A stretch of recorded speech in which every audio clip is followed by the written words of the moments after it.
Chelsea Football Club might not be a big six club anymore, and if this trajectory continues, we are officially becoming a mid-table team. So what is the real problem at Chelsea? I'm about to break it down for you here now. And if you like fan honest content and proper Chelsea debate, then please make sure you subscribe to the channel, drop a like on this video and stick around for more content. The squad strategy. Let's look at everything we've seen from 2022 up until now. What did 2022 look like under the first transfer window of these owners? Let's take a look and really deep dive into this. So we signed players like Marco Correa, Kalidou Koulibaly. You signed players like Pierre-Emerick Aubameyang, Raheem Sterling. You know, these are players that, on the face of it, great ability, great talent, but we did too much. We spent too much and we did too much too early. We tried to fill gaps in the squad that needed to be filled, but we also put ourselves in a bit of a hole by buying players that we could not turn over for profit. Now, in that sense, okay, that could be a problem in itself. But let's look at the facts. Kalidou Koulibaly failed at Chelsea Football Club. Pierre-Emerick Aubameyang failed at Chelsea Football Club. Marco Correa is only just making his way now at Chelsea Football Club. You know, Raheem Sterling, 250k a week? Really? And look at what he achieved at Chelsea.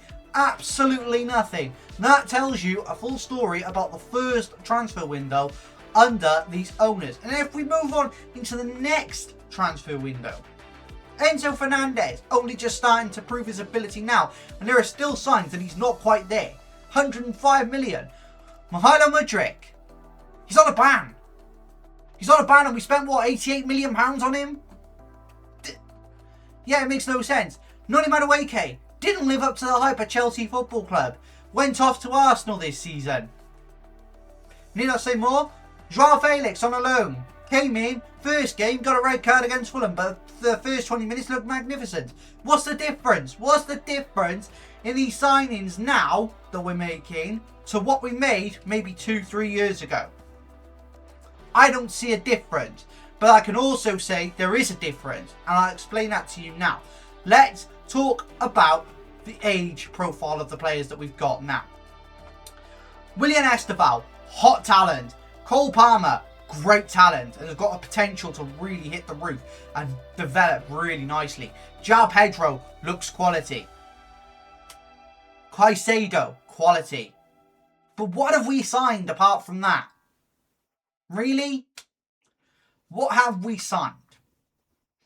We've signed players under the age of 21. We're looking to get them building, get them going good, get their value a bit higher, and then off they go for a bit more money. Buy small, sell big. That's not how Chelsea should be run. This isn't a football strategy. This is a business model. And this cannot continue at the football club. The other thing I want to mention as well is the lack of leadership in the dressing room. We have Reece James as a captain, Enzo Fernandez as a vice captain. Is that really all we've got? Is that really all we've got now? That's the worst part of this. This is not a case of, oh, we have a Thiago Silva and we have a Reece James. No, we have a really young captain and a really young vice captain. Yeah, sure, Enzo Fernandez has won a World Cup. Reece James has won a Champions League. But that doesn't count for long-term experience. It doesn't count for them big moments. You could say the World Cup, yeah, is a big moment. The Champions League is a big moment. But how many moments of that time have they had? How many moments have they seen? How many times have they been in the trenches and not been able to get out because of lack of leadership? We've seen it so many times at Chelsea Football Club. And it can't continue. We need quality, experience. We need leadership, authority. Someone to speak up in the dressing room when it needs to happen. So, the lack of experience is another problem at Chelsea Football Club. So let's talk about problem number 2. the identity crisis, the managers and the style. Let's run through the managers we've had under this ownership over the last, 4 or 5 years. We started off with Thomas Tuchel. He was already there when they came in. 3 months after the transfer, or a month or 2 after the transfer window, he was sacked. Graham Potter was then brought in. That spelled trouble. Okay, let's take a look at that. Did Graham Potter ever win a serious trophy? No. Does he have that ability to manage high caliber players with big egos? No. Does he have the experience to see results over the line at big clubs in Champions League nights? No. So therefore, wrong call. And in January, February time, he was relieved of his duties. Then in came Frank Lampard to appease the fans. Appease the fans. This was just a scapegoat. Frank Lampard was Graham Potter's scapegoat. That's the reality of this. Frank Lampard came in with a bad track record at Chelsea during his first managerial stint. And then it made it even worse by him coming in as the interim coach. It spelled trouble again. And these are just instances why you cannot do young managers at a high level club like this. You need to have a manager who's got authority, experience, know-how and an ability to get teams over the line in serious situations. Moving on into the summer, we had Mauricio Pochettino. Now, you could say arguably he's a big manager with a big name. He's managed egos before. Heung-min Son, Dele Alli, Harry Kane. He was just another yes man. He was just another yes man, people. Until he finally realised what was going on at the club. He was just doing as he was told.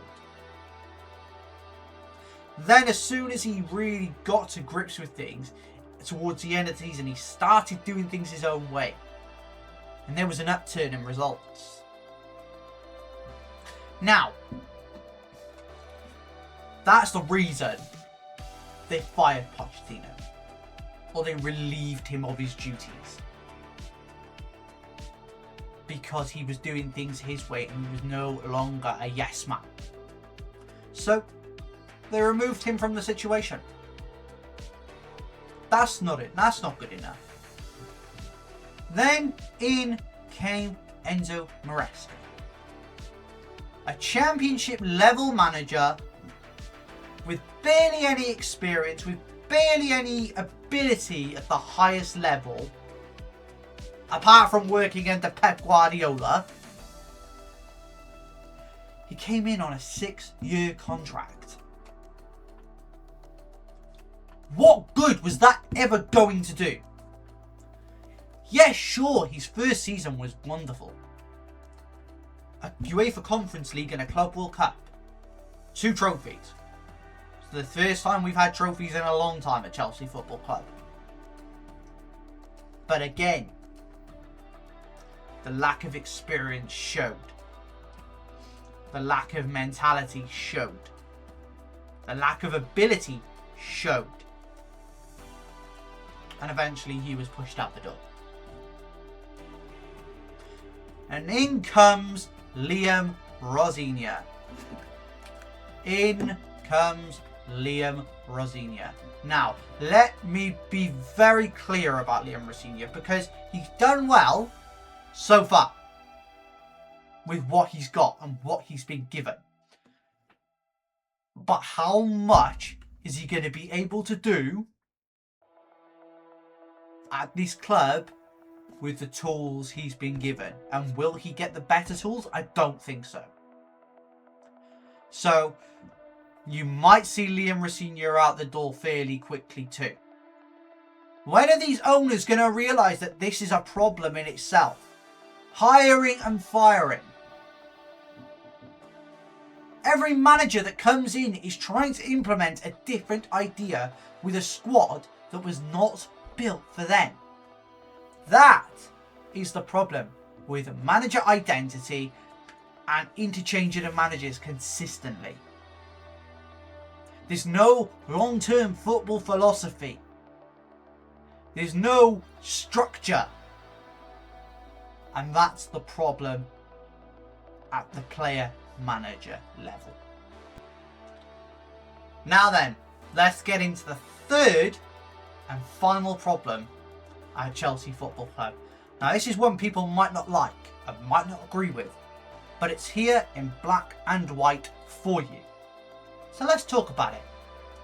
The boardroom. Todd Boehly, Bedadig Bali, Jose Feliciano, Paul Winstanley, Lawrence Stewart, Joe Shields. You guys all need to be held accountable. You all need to be held accountable for the mistakes that are being made at Chelsea Football Club right now.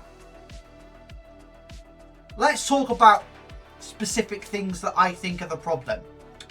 Owners making football decisions. Telling managers what squads to rotate with, what players to put in, just to get their value higher, to sell them in the future. The sporting director's influence on kinetic staff. Callum McFarlane, kinetic. Suleiman has been here for 14 years as an academy coach. And he got overlooked for Callum McFarlane because he's part of kinetic team, kinetic. I don't understand this. Jobs for the boys. Managers, they lack autonomy. They lack the ability to make their own decisions on the squad. The manager should be the one implementing the match day squad, the decisions that need to be made on the pitch. But no, it's coming from the very top, and that is rotten to the core. Squad building from the top down, people. How are you not seeing this? This is stuff Chelsea fans don't like to hear, but you need to hear it. Chelsea Football Club used to be run like a football club. Now it's being run like a business project. Todd Boehly, Bedadig Bali, Jose Feliciano, Paul Winstanley, Lawrence Stewart, Joe Shields, you all need to be held accountable. It ain't good enough. It is not good enough for a club and an institution like Chelsea Football Club that were once great. You are ruining it from the top down. And that is my opinion. And that is one of the main reasons why Chelsea Football Club are now a mid-table club.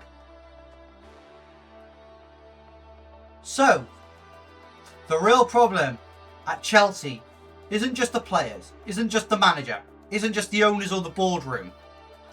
It's the fact that all three are disconnected. But what do you think is the biggest problem at Chelsea Football Club right now, which makes us look like a mid-table team? I'd love to hear your thoughts in the comments. And again, if you liked honest Chelsea football debate and honest Chelsea football opinions, then please make sure you subscribe to the channel and drop a like on this video to let me know you've enjoyed it. And guys, I will see you in the next one. Take care.